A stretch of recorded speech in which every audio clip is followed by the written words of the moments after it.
Hi friends, எல்லாரும் எப்படி இருக்கீங்க? Welcome back to our channel. இன்றைக்கும் ஒரு புதிய பிளானோட தான் வந்திருக்கேன். என்ன அப்படின்னு பார்த்தீங்கன்னா, இது வந்து லைஃப் டைம் செட்டில்மெண்ட் பிளான்னு சொல்லியிருப்பேன் இல்லையா? ஏன் சொன்னேன் அப்படிங்கிறத உங்களுக்கு இந்த வீடியோ ஃபுல்லாக பார்க்கும்போது வந்துட்டு உங்களுக்கு புரிஞ்சிடும்.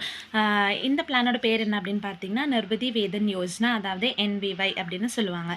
இதில் பார்த்தீங்கன்னா, இப்போது மந்த்லி ஒரு 10,000 டெபாசிட் பண்ணுறோம் அப்படிங்கிறது வைங்க. நாங்கள் வந்துட்டு இயர்லி டெபாசிட்டாக இங்கே மென்ஷன் பண்ணுறேன். பிகாஸ் இது வந்து 84 மந்த்ஸ் அப்படின்னு சொல்லும்போது 84 மந்த்ஸும் இப்படி அப்ளை பண்ண முடியாது அப்படிங்கிறதுனால நம்ம மந்த்லி டெபாசிட் வந்து 10,000 பண்ண போகிறோம். 1 இயரில் எவ்வளோ பண்ணியிருப்போம்? 1,20,000 பண்ணியிருப்போமா? செகண்ட் இயரில் மறுபடியும் 1,20,000 பே பண்ணியிருப்போம். மந்த்லி 10,000 நம்ம பே பண்ணும்போது தேர்ட் இயரும் 1,20,000 பே பண்ணியிருப்போம். ஃபோர்த் இயரும் அதே மாதிரி 1,20,000 பே பண்ணியிருப்போம். ஃபிஃப்த் இயரும் 1,20,000 பே பண்ணியிருப்போம். சிக்ஸ்த் இயரும் 1,20,000 பே பண்ணியிருப்போம். செவன்த் இயரும் 1,20,000 பே பண்ணியிருப்போம். இப்போ மொத்தமாக நம்ம பே பண்ண அமௌண்ட் எவ்வளோ அப்படின்னு பார்த்தீங்கன்னா 8,40,000 ருபீஸ் வந்து நம்ம பே பண்ணியிருப்போம் இல்லையா? இதுக்கப்புறம் தான் மெயின் மேட்ரே இருக்குது. இப்போது இந்த 7 இயர்ஸ் கம்ப்ளீட் ஆனதுலேருந்து 8th இயர்லேருந்து நமக்கு இதே மாதிரி ரிட்டர்ன் கிடைக்க போகுது. இப்போ வந்து நம்ம மந்த்லி 10,000 பே பண்ணோம் இல்லையா? அதே மாதிரி நமக்கு மந்த்லி ரிட்டர்ன் கிடைக்க போகுது. எவ்வளோ வருஷத்துக்கு அப்படின்னு பார்த்தீங்கன்னா 14 இயர்ஸ்க்கு. அதாவது வந்து நம்ம 7 இயர்ஸ் பே பண்ணியிருப்போம். நமக்கு 8th இயர்லேருந்து நமக்கு அமௌண்ட் கிடைக்க போகுது. இதோட டோட்டல் பீரியட் எவ்வளோ அப்படின்னு பார்த்தீங்கன்னா 21 இயர்ஸ். அதாவது 7 இயர்ஸ் வந்து நம்ம பே பண்ண போகிறோம். 8th இயர்லேருந்து 21 இயர்ஸ் வரைக்கும். அதாவது நெக்ஸ்ட்டு 14 இயர்ஸ்க்கு நமக்கு அமௌண்ட் ரிட்டர்ன் கிடைக்க போகுது. நம்ம எப்படி 10,000 பே பண்ணோமோ அதே மாதிரி நமக்கும் மந்த்லி 10,000 கிடைக்க போகுது. அப்போ 8th இயரில் நம்ம எவ்வளோ வாங்கியிருப்போம்? 1,20,000. 9th இயரில் 1,20,000 ரிட்டர்ன் வாங்கியிருப்போம். 10th இயரில் 1,20,000 ரிட்டர்ன் வாங்கியிருப்போம். 11th இயரில் 1,20,000 ரிட்டர்ன் வாங்கியிருப்போம். இப்படி நம்ம கண்டினியூஸாக நெக்ஸ்ட்டு 14 இயர்ஸ்க்கு எவ்வளோ அமௌண்ட் வாங்கியிருப்போம்? 7 இயர்ஸ்க்கு 8,40,000 அப்படின்னா 14 இயர்ஸ்க்கு 16,80,000 வந்துட்டு நம்ம ரிட்டர்ன் எடுத்திருப்போமா? அது போக நம்மளோட இந்த 21 இயர்ஸ் டோட்டலாக 21 இயர்ஸ் கம்ப்ளீட் ஆனதும் நமக்கு வந்துட்டு 10,000 into 100 டைம்ஸ் 10 lakhs அப்படிங்கிற வேல்யூ நமக்கு திரும்ப கொடுத்துருவாங்க. அப்படி இல்லை அப்படின்னா இப்போ உங்களுக்கு வந்து நீங்கள் 8th இயரில் 9th இயர்லலாம் வந்துட்டு வாங்கிட்டீங்க. 1,20,000 வாங்கிட்டீங்க. 1,20,000 நெக்ஸ்ட் இயரும் வந்து 1,20,000 வாங்கிட்டீங்க. இந்த 8th இயர்லேருந்து 21 இயர் வரைக்கும் நீங்கள் எப்போ வேணாலும் எனக்கு இது வேண்டாம் அப்படின்னு சொல்லி ஸ்டாப் பண்ணிவிட்டு இந்த 10 lakhs அப்படியே ரிட்டர்ன் வாங்கிக்கலாம். இந்த 21 இயர்ஸும் கரெக்டாக கம்ப்ளீட் பண்ணுறவங்களுக்கு எவ்வளோ பெனிஃபிட் அப்படின்னு பார்க்கும்போது நம்ம 8,40,000 பே பண்ணியிருக்கோமா? இது 8,40,000 பே பண்ணியிருக்கோம். நமக்கு ரிட்டர்ன் எவ்வளோ கிடைக்க போகுது? 16,80,000 கிடைக்க போகுது. அது போக 10 lakhs வந்து கிடைக்க போகுது. அப்போ எவ்வளோ கிடச்சிருக்கு? நம்மளோட பெனிஃபிட் என்ன? 26,80,000 வந்து நமக்கு பெனிஃபிட்டாக கிடைக்க போகுது. நம்ம வெறும் எவ்வளோ தான் பே பண்ணுறோம்? 8,40,000 தான் பே பண்ணுறோம். இப்போ ஒரு குழந்தைக்கு 0 இயர்ஸ் அப்படின்னு வச்சுக்கலாம். இப்போ தான் ஒரு குழந்தை பிறக்குது. அந்த குழந்தைக்கு நம்ம இந்த ஸ்கீம் வந்து அப்ளை ஆகிற மாதிரி நம்ம போட போகிறோன்னா இதில் வந்துட்டு 18 இயர்ஸ்க்கு கீழே இருக்கிறவங்க போட முடியாது. நான் வந்துட்டு நம்ம குழந்தைங்களுக்காக பேரண்ட்ஸ் போடுறோம் அப்படின்னு வச்சோன்னா 0 இயர்ஸில் இருக்கிற ஒரு குழந்தைக்காக நம்ம பண்ணுறோம் அப்படின்னா இப்போது 7 இயர்ஸ் குழந்தையோட 7 இயர்ஸ் வரைக்கும் நம்ம பே பண்ணுவோமா? அப்போ குழந்தையோட 7 இயர்ஸ் வரைக்கும் நம்ம எவ்வளோ மொத்தமாக மந்த்லி 10,000 பே பண்ணுற மாதிரி இருந்துச்சுன்னா எவ்வளோ பே பண்ணியிருப்போம்? 8,40,000 ருபீஸ் வந்து நம்ம டோட்டலாக பே பண்ணியிருப்போம்.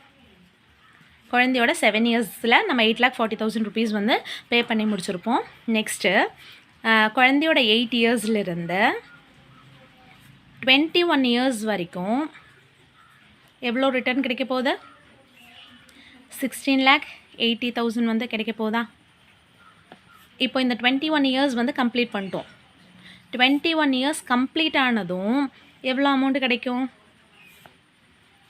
மறுபடியும் ஒரு 10 lakhs வந்து கிடைக்கும்னு சொன்னேன்னா, அதாவது இந்த 10 lakhs எப்படின்னு பார்த்தீங்கன்னா நம்ம மந்த்லி 10,000 பே பண்ணுறோம்.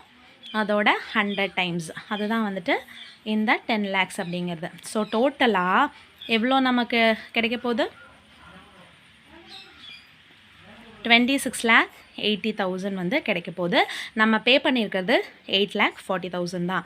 இது எப்படி ஒர்க் அவுட் ஆகுது அப்படின்னு கூட சில பேர் கேட்கலாம். எல்லாருக்குமே தெரியும். நான் இதுக்கு முன்னாடி போட்ட வீடியோஸ்லலாம் சொல்லியிருப்பேன். நம்மளோட இந்தியன் கோஆப்ரேட்டிவ் கிரெடிட் சொசைட்டியில் வந்துட்டு நம்ம ஆர்டி பண்ணும்போது எவ்வளோ கிடைக்கும்? 8,40,000 வந்துட்டு 8,40,000 நம்ம மந்த்லி ஆர்டியாக பண்ணியிருந்தா மந்த்லி 10,000 ஆர்டி பண்ணியிருந்தோன்னா 7 இயர்ஸில் வந்து நம்ம 8,40,000 வந்து பே பண்ணியிருப்போம். நமக்கு மெச்சூரிட்டி எவ்வளோ கிடச்சிருக்கும்? நமக்கு மெச்சூரிட்டியாக எவ்வளோ அமௌண்ட் கிடைக்கும்? 13,29,634 rupees வந்து கிடைக்கும். இது மெச்சூரிட்டியாக 7th இயரில் வந்துட்டு நமக்கு திரும்ப கிடைக்கும். இப்போது இதில் 10 lakhs வந்துட்டு இந்தியன் கோஆப்ரேட்டிவ் கிரெடிட் சொசைட்டிலே இந்த 13 lakhs இருக்கு இல்லையா, அதை நம்ம ரவுண்ட் ஆஃப் பண்ணி 10 lakhs அப்படின்னு வச்சோன்னா, இதையே வந்துட்டு நம்ம எம்ஐஎஸ் பிளானில் 7 இயர்ஸ்க்கு டெபாசிட் பண்ணும்போது 7 இயருக்கு டெபாசிட் பண்ணும்போது நமக்கு மந்த்லி எவ்வளோ கிடைக்கும்? 10,400 வந்துட்டு நமக்கு மந்த்லி எம்ஐஎஸ் பிளானில் ரிட்டர்ன் கிடைக்கும் இல்லையா? அப்போ 10,000 நம்மளால் வந்து கொடுக்க முடியுமா? இப்போ 7 இயர்ஸ்க்கு அப்புறம் நான் மறுபடியும் இதே பிளானை கண்டினியூ பண்ணி 10 lakhs எடுக்காமல் மறுபடியும் நெக்ஸ்ட் ஒரு 7 இயர்ஸ்க்கு பண்ணேன்னா மறுபடியும் எனக்கு நெக்ஸ்ட்டு 7 இயர்ஸ் 10,400 வந்துட்டு மந்த்லி கிடைக்குமா? இப்போ எவ்வளோ இயர்ஸ் ஆயிருக்கும்? நான் 7 இயர்ஸ் பே பண்ணியிருப்பேன். நெக்ஸ்ட்டு 7 இயர்ஸ்க்கு வந்துட்டு நான் மந்த்லி இன்ட்ரெஸ்ட் வாங்கிட்டேன். நெக்ஸ்ட்டு 7 இயர்ஸ்க்கும் வாங்கிட்டேன். அப்போ இந்த 10 lakhs வந்துட்டு என்னோடய பிரின்சிபல் அமௌண்ட் அப்படியே இருக்கா? அப்போ எனக்கு ரிட்டர்னில் வந்துட்டு மறுபடியும் இது முடியும் போது 10 lakhs கிடைக்குமா? இப்படி தான் வந்து இந்த பிளான் வந்து ஒர்க் ஆகுது. இது உண்மையாகவே ஒர்க் ஆகக்கூடிய ஒரு பிளான் தான். எப்படி இது இப்படி கொடுக்குறாங்க அப்படின்னு நினச்சி நம்ம யூஸ் பண்ணாமல் இருந்தோம்னா நமக்கு தான் ஒரு பெரிய லாஸ் ஆகும். ஸோ இந்த 10 lakhs தான் நமக்கு லாஸ்ட் டைமில் கொடுக்க போகிறாங்க. இந்த ஒர்க்கை நான் இந்த 7 இயர்ஸ் பே பண்ணி மறுபடியும் எம்ஐஎஸ் பிளானில் மாற்றி மறுபடியும் இன்னொரு 7 இயர்ஸ்க்கு போடுறதுக்கு நான் இப்போவே NVY பிளான் வந்து ஸ்டார்ட் பண்ணுறேன் அப்படின்னா நான் வந்து 8,40,000 rupees வந்து பே பண்ணியிருப்பேன். மந்த்லி எனக்கு வந்து 10,000 நான் பே பண்ண அமௌண்ட்டே எனக்கு வந்து 10,000 கிடைக்க போகுது. 21 இயர்ஸ்க்கு அப்புறம் இதோட டோட்டல் டேர்முக்கு அப்புறம் எனக்கு 10 lakhs வந்து கிடைக்க போகுது.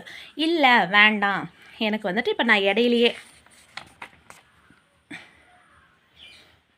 இல்லை எனக்கு அப்படி வேண்டாம், இப்போது ஒரு 10 years வரைக்கும் நான் வாங்கிட்டேன், இல்லைனா ஒரு 14 years வரைக்கும் நான் வாங்கிட்டேன், எனக்கு இந்த டைமில் வந்துட்டு 10 lakhs தேவைப்படுது அப்படின்னா நீங்கள் இந்த ஸ்கீமை க்ளோஸ் பண்ணிவிட்டு இந்த 10 lakhs எடுத்துக்கலாம்.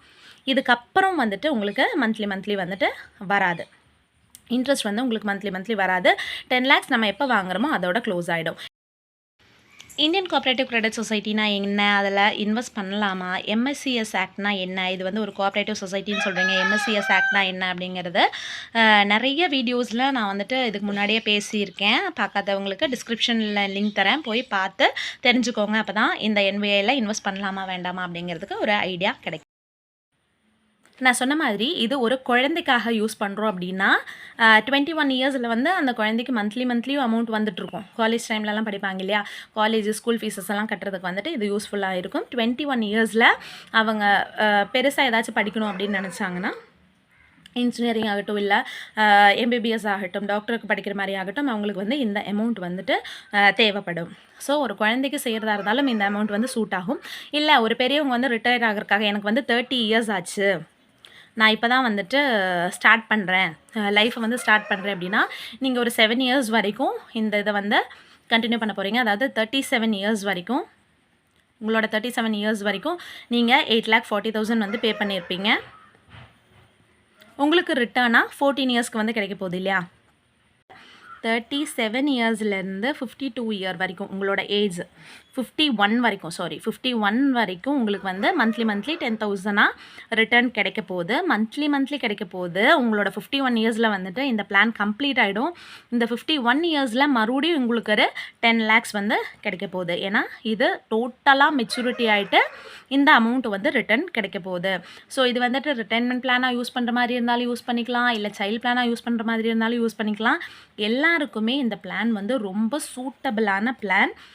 ஒரு இன்வெஸ்ட்மெண்ட் பண்ண போகிறீங்க அப்படின்னா நமக்கு வந்து ஃப்யூச்சர் பெனிஃபிட்ஸ் வரைக்கும் பார்க்கணும் இல்லையா, இதை வந்து பண்ணலாம். சில இன்சூரன்ஸ்லலாம் வந்துட்டு இதே மாதிரி சைல்டு பிளான்ஸ் எல்லாம் வந்துட்டு இருக்கும். அதில் பார்த்தீங்கன்னா லாக்இன் பீரியட் இருக்கும். இந்த 3 இயர்ஸ் வரைக்கும் நீங்கள் பே பண்ணாதான், நீங்கள் பே பண்ண அமௌண்ட்டு மட்டுமே திரும்ப கிடைக்கும் அப்படின்னு சொல்கிறாங்க. எந்த பெனிஃபிட்ஸுமே இருக்காது. ஆனால் லாக்இன் பீரியட் வரைக்குமாச்சு அட்லீஸ்ட்டு பே பண்ணால் தான் நமக்கு திரும்ப கிடைக்கும் அப்படின்னு சொல்லுவாங்க. இங்கே பார்த்தீங்கன்னா நீங்கள் ஒரு இன்ஸ்டால்மெண்ட் பே பண்ணிவிட்டு அதுக்கப்புறம் உங்களால் இன்ஸ்டால்மெண்ட் பே பண்ண முடியலன்னா 4 இயர்ஸ் லாக்இன் பீரியடுக்கு அப்புறம் நீங்கள் பே பண்ண அமௌண்ட்டோட சேவிங்ஸ் இன்ட்ரெஸ்ட் 4% வந்துட்டு உங்களுக்கு திரும்ப கொடுத்துருவாங்க. ஆனால் இது எதுவுமே அப்ளை ஆகாது. NVY பிளான் பொறுத்த வரைக்கும் என்ன அப்படின்னு பார்த்தீங்கன்னா இது வந்துட்டு கண்டிப்பாக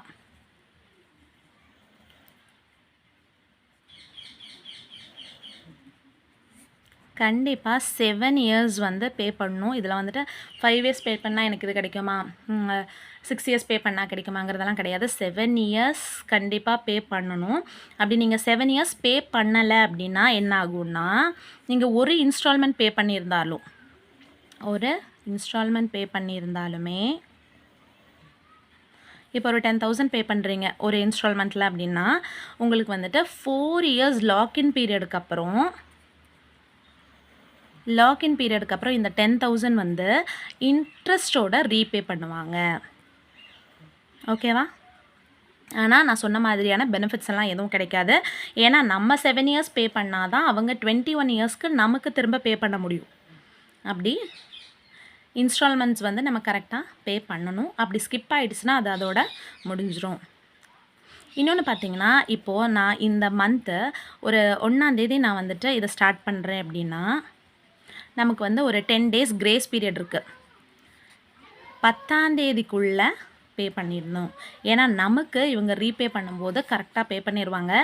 இதில் MIS போட்டவங்ககிட்ட கேட்டு பார்த்தீங்கன்னா தெரியும். மந்த்லி இன்கம் ஸ்கீமில் ஸ்கீம் வச்சுருக்கிறவங்ககிட்ட கேட்டு பார்த்தீங்கன்னா தெரியும். கரெக்டாக அவங்க எந்த டேட்டில் இன்வெஸ்ட் பண்ணாங்களோ அதே டேட்டில் மார்னிங் 10 o'clock அவங்களுக்கு கரெக்டாக க்ரெடிட் ஆகிடும். ஸோ அவங்க சைட்லேருந்து கரெக்டாக இருப்பாங்க. அதனால நம்மளும் நம்ம சைட்லேருந்து கரெக்டாக இருக்கணும்.